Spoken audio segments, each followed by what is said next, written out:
Hi everyone! Good afternoon! How was your Valentine Day? Okay bang Valentine Day nyo? Kung ako naman, alam niyo naman, Korean style, Korean men, hindi sila ganun ka-sweet. Yung iba, like my husband. Anyway, I'm here in Subway, having my drinks and my kind of sandwich for today. And today, I'm going to introduce my friend. Annyeong. Yeah. So she's Stephanie. And Stephanie is from Cebu, right? So, actually, first time lang namin magkita today. Yeah. So, that's why Stephanie treated me for a good lunch like this. So, anyway, I wanna introduce Stephanie again to you. Yeah. Hi, Stephanie. So hello, Miss Grace. Nice to meet you. Miss Grace. Tawa ka dyan. Bayaran mo to. Anyway, Stephanie, say hi to our viewers out there. Hello everyone. So nice to meet you all kahit nasa ano lang. So thank you so much, Miss Grace. Yeah, it's my pleasure too. I'm so comfortable to talk to you. Me too. Kasi nga, libre. Pag libre, Ang pag hindi libre ba? pumulungan ka ng cola. Actually, everyone, this is a kind of impromptu video. No script, kung ano lang lumalabas or nasa utak namin at nasa puso namin yung nagsasabi namin. Okay, so kamusta ang buhay ni Stephanie sa Korea? Okay, so far, so good. So nice. Subway. Ano mo nag... Kaya ka pala nakipagkita kasi sabihin mo na. So actually, it's my 5th year here in South Korea. And so far, for the, kahit first time namin nagkita ni Miss Grace, so dito ko na-experience na may mga friends pala na, Yes, basta lalabas ka lang lagi. yes, pero kung nasa Hindi mo- bahay ka, no friend at all. Yeah, right. So, dapat talaga, hindi ka naman lagi lalabas. Dapat, yeah, you have to make time for yourself na makapag-mingle, diba? Katong ganito. Bakit ba pag hindi ka naman nakapag-mingle? Kasi nakamingle na ako sa 3 kong anak, sa Nakamingle. husband. Kaya no need to mingle others, no, except for you. I-edit mo na lang. Hindi mo na, walang edit yan. Lalabas at lalabas yan. Anyway, so, Tinatawa ko.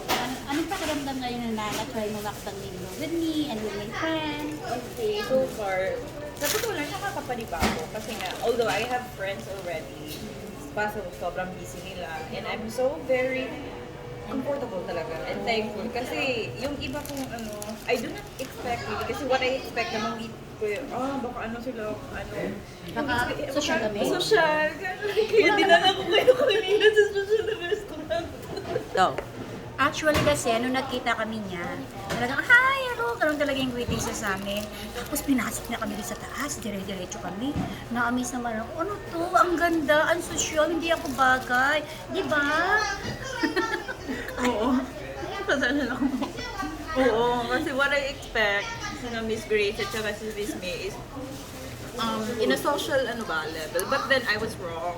Sabi nila sa akin, okay na tayo kahit saan, Sabi nila, Mommy's Touch, hindi, Subway na tayo.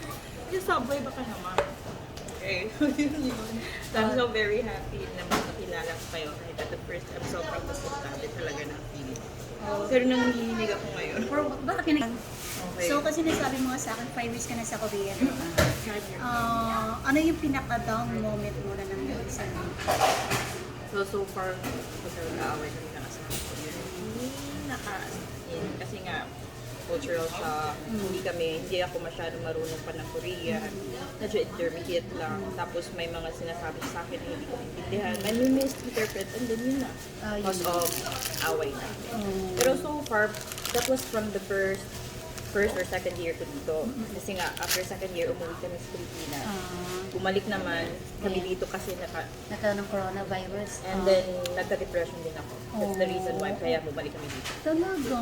Yeah. So, yung mga sinasabi depression is really totoo talaga siya.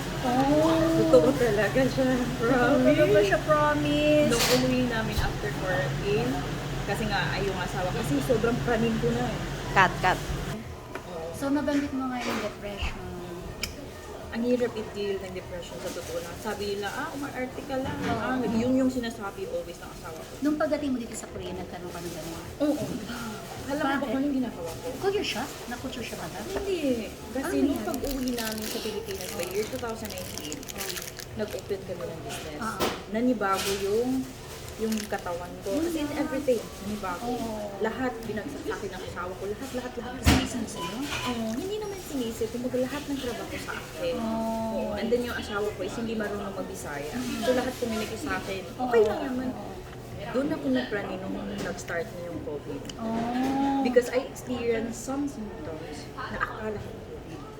Dahil sa kapraningan ko, Na-paranoid ka sa naparaan COVID? ako sa COVID. Oh my goodness! Hindi alam ng asawa ko, pumunta ako ng hospital, nagpa-ano ko ng Choose up for what? for COVID. Dahil ko Napag-isa? Ano yung isa? nagpagkuha ako ng dugo to test if may COVID na ako. Bakit mo naman naisipan na may COVID ka nun? Kasi Sumasakit yung sa ipod ko. Pero sinabi ng mama ko, wala kang ganyan. Kasi nga, sa akin diba yung may binat, ganyan. Pero hindi talaga iba talaga yung iniisip ko. okay, so everyone, so nung nagsisimula yung COVID, isa si Stephanie sa na-depress, na-paranoid. Kaya, Totoo yan. paano mo nilapasan, girl? Kasi ako nung one time din, nung paglabas ng bagbang COVID, pag uwi ko ng bahay namin, bigla ako ninervous. My God, feeling ko dala-dala ko yung virus. Tapos yun talagang nagpa-palpitate na talaga ako. Tapos, Totoo yan. oh my God. Tapos iba-iba na lang, umiiyak ako gabi-gabi, tapos hindi ko na in-entertain yung asawa ko, yung mga anak ko, as in, pag-uwi na. Napabayaan sila. Babayaan talaga. Sabi nga na asawa ko, ano nangyari sa'yo? Magalit na talaga siya. So, nag-medication ka? Oo. Anong ginawa ko? Nagpa-CT scan ako, nagpa-MRI, ganun, para sabihin mo, Na para okay i-check ka? na okay ako, yung utak ko, yung ano ko. There's one time na pupunta na sana kami ng psychologist. Pero buti na lang, lumipat kami sa ibang bahay. Doon na nag-start na nag-improve na yung ano ko. Wow! Ibig sabihin, ang swerte ng bahay nyo. Yeah. Binago ka. Baka may bad spirit yung dati sa bahay ko. Yun nga. Pero hindi ko alam. Pero kasi minsan alam nyo kasi, yung surrounding kasi, nakaka-apekto talaga na yan ng tao. Diba? Tama ko. So, I'm so thankful dahil dun sa bahay. Tapos yung attention ko, gumagawa-gawa na lang ako ng mga videos para at least maano yung ma-divert yung attention ko. Kasi minsan pag depression kasi, iba na kasi iisip mo. Parang nandun yung tendency na parang okay lang kahit mawala na. Oo. Tama ko. Yun na yun. Yun na yun. Yun yung dapat Hindi labanan mo talaga. Kasi kawawa yung mga bata. Yung mga bata iniisip mo talaga. Bahala na ang asawa ko yung mga bata.